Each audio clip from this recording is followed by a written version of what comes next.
Whether you're looking for answers to specific life questions or simply hoping to become the best version of you possible, welcome to the Mental Breakdown and Psychreg podcast, where we offer insight, information, and strategies based upon research and years of practice as psychologists.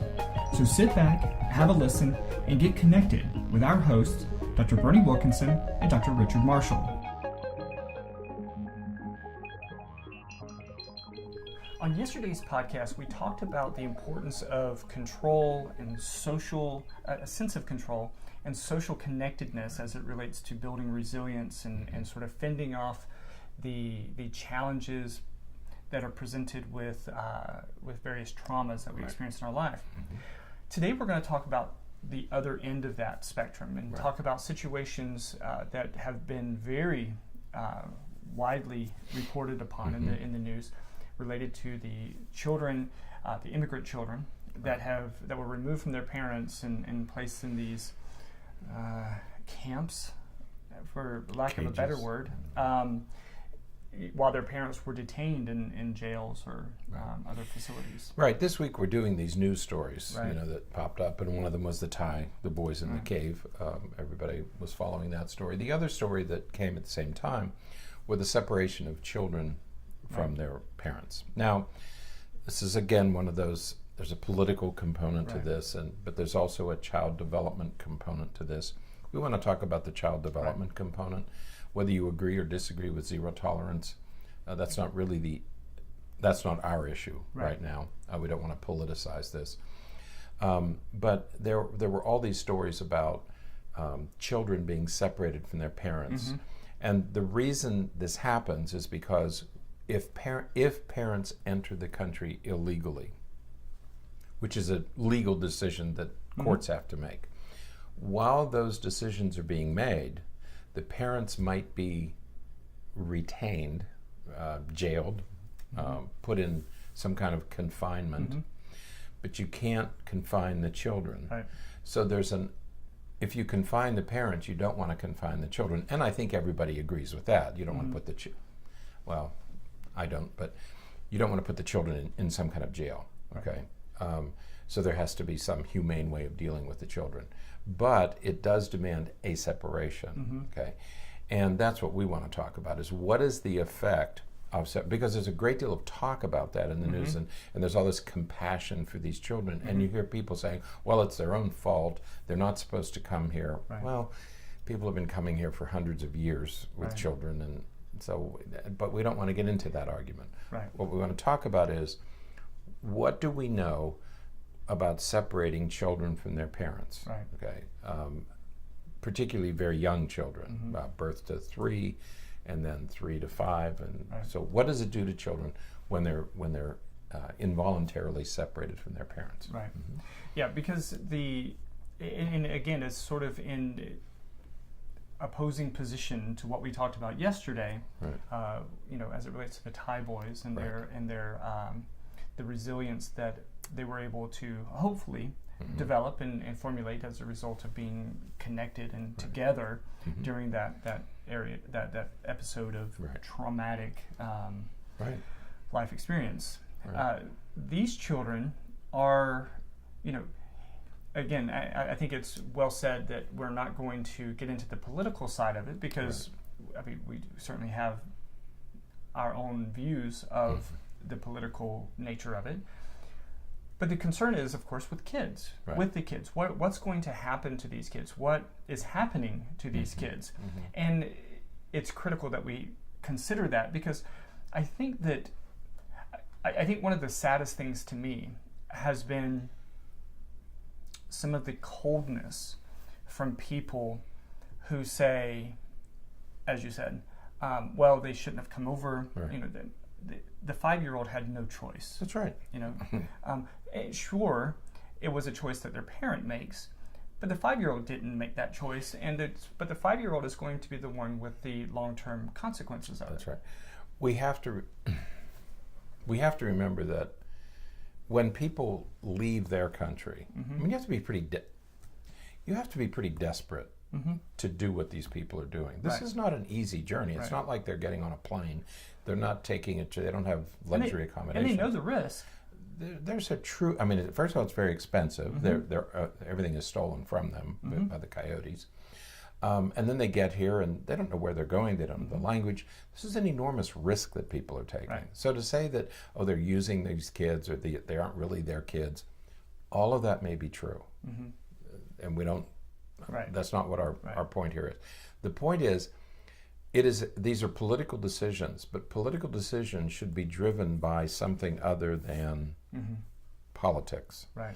And so let's talk about this issue. What we want to do is talk about the issue of separating children and what effect does it have, and should perhaps, if we know about the effects of separation of children from their parents, that might also affect how we deal with this problem. Right. Nobody denies we have an immigration problem. Right. Everybody knows that. But there are solutions, and every time I hear zero tolerance, I think of Columbine and zero tolerance in schools, and it was catastrophic because too many innocent children got caught in zero tolerance and shouldn't have. So when I hear zero tolerance, I shudder a little bit because that's black and white, and there are a few black and white issues. Right. Okay. So we have to solve the problem, but I think that part of that, it has to be an informed decision, and part of the decision has to be based on what is the effect on these kids. Right.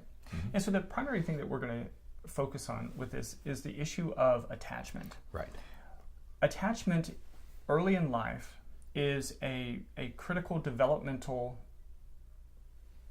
phenomenon that helps formulate the foundation and the basis from which all other relationships in your life are built. That's right. You know, if you have a solid, firm, well-developed attachment to your primary caregiver, whomever that primary caregiver may be. Doesn't matter who it is. Right. If you have a good attachment to that person, you significantly increase the probability that you're going to be able to maintain, develop, and create healthy relationships in the future. Right. When that attachment is damaged, that's when we become at risk for a slew of developmental and emotional problems. Right, and this business of attachment isn't something that just came up because of this problem. There's 75 years worth of research that has been done on this topic. Erik Erikson did it in the previous century. I mean, he was talking about the importance of having a trusting relationship with an adult caregiver. Children are altricial. They develop very slowly. And so for the first 3 years of life, at least, they need to be cared for by a caring adult. And if that's missing, things don't turn out well for those kids. There's a condition called reactive attachment disorder. And kids react to a lack of attachment to their parents. So this is serious business with hundreds and hundreds of research studies done across the globe. These aren't just American children. These are children in every culture. Need to have this close attachment, trusted relationship with a caregiver. And we develop attachment through a sense of safety and security. You know, when a child feels as though, and their experiences demonstrate as such, that they are cared for, that their needs are going to be met, that you know, when the parent, you know, think about separation anxiety, the issue is loosely related to attachment, in that the child is confident in the fact that the parent that's leaving is going to return. That's why separation is so difficult for really young children, because if you know, we have a thing like object permanence. You know, for really young kids, especially infants and toddlers, if they don't see it, it doesn't exist. So when they don't see their mom or their dad or their whoever, they no longer exist. That's right. They don't have the cognitive capacity to say, "Oh, well, she's somewhere else." No, if they're not in the line of vision, they no longer exist. It's a scary thought for a young kid. And that doesn't develop until a bit later. So when we have young kids, especially, you know, teenagers can do a little bit better at adapting and adjusting to some of these things, because they you know, as they develop the cognitive capacity to understand some of these abstract assuming factors. That they had good attachment as infants. Assuming, right. So we're assuming that they're securely attached. And so by the time they get to a teenage years, they have enough foundation to manage on their own. Right. But when we're thinking about young kids, especially early elementary and toddlers and things like that, the big concern, again, with these immigrant children, is that when they are separated from their parents, when they are transported from Texas to New York City to live with, some other family that they don't know, and they have no idea if they will ever see their biological parents again. Right. The adults may know, well, we're going to reunite you eventually. The kids don't know that. Right. And you can't just tell them that everything's going to be okay. Right. Because there's nothing, there's no evidence in their life to suggest that that's correct. That's correct. Yeah. So, again, fully recognizing that that the parents came into the situation fully aware of what could happen, the kids weren't. And so they are going to suffer potentially long-term consequences as a result of some of these actions that we're taking. That's right. And kids go through 3 phases. The boys in the cave didn't. Right. These kids are going to go through 3 phases. First of all, you protest. Right. And they protest by crying. Right. Okay. Something is wrong here. You're taking things away, and the first step is they protest. That's all the crying that everybody reported. Right. The second is once their cries are not answered, once nobody is responding to their crying, then they develop despair. Right. Okay, and then there's a hopelessness that sets in. That's sort of probably where most of them are right now. Right. And then that despair leads to detachment. Right. Okay, then the kids detach from everybody. Right. And it's that isolation, that breaking of social connections that leads to the eventual depression, anxiety, anger, and aggression that we see later in life. Right. And we've talked many times here and in our presentations about the rat pup studies where they're separated from their parents, and that kind of neglect and separation can actually change a person's DNA. Absolutely. I mean, it happens at a very basic biological level that you actually change your DNA when you have this detachment. So this is really serious business, and there is a large body of research over the 75-year period that says things don't turn out well when you yank kids, when you break this attachment. Yeah, when most of you talk with your kids and you're going to go to the store and leave them at home, and they look at you despairingly and you say, it's okay, I'll be back in a few minutes.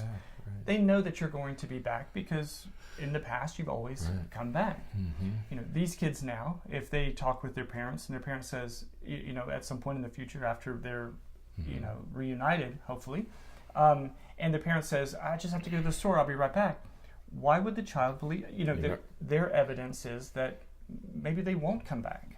And I have no control over it. And the parent has no control over it. That's right. And so if the person that's supposed to take care of you has no control over some of these important things in their life, what sense of security and attachment does that leave for the child? Right. No, it's very damaging. Right. And you can never underestimate the amount of damage that this does to children. Right. And in these 2 news stories, we see how things can turn out well if you have those. And with in the this, Thai boys. With the Thai boys. And in this, you're going to see how things will turn out poorly for many of these children. Right. Right. So we're going to talk more about this topic in tomorrow's podcast. There's a few articles that we posted the links to in the show notes for this podcast, but we have another one that we're going to talk about tomorrow, sort of the triple whammy of some of these issues that have been going on the border. And so we're going to really emphasize some things tomorrow. Right. Talk more about attachment. Yeah, 3 specific things that happen so that we all have a really good understanding. I think it's really helpful for people who don't have a background in child development. I mean, we have a background in child development, so we know about these studies, the orphanages and all that, and the rat pups and all those studies that have been done. But for people who don't know this issue, it is a very, very serious issue. This is not should not be a political issue. Right. This is a basic issue of child development. And for example, in this first article that you're going to be posting, these are 40 professionals from around the world who have weighed in on this topic. So it's not it's not to be taken lightly. Right. It's a very, very serious issue. Absolutely. So, all right, but definitely check out the articles here and save them for when you listen to the podcast tomorrow as well. So, okay. All right. Well, that is it then for today. Until next time, stay happy, stay healthy, and forget to be afraid. Thanks for sharing this episode of the Mental Breakdown and Psychreg podcast. Be sure to check out the show notes for links to follow us on Twitter and subscribe to our YouTube channel, where you will find all of our previous podcasts and much more. We would be honored if you would become a patron through patreon.com, where any donation you can manage will go to the development and creation of more content. Just visit patreon.com/thementalbreakdown for more information. Thanks again for listening. Have an awesome day, and we look forward to being back in your feed tomorrow morning.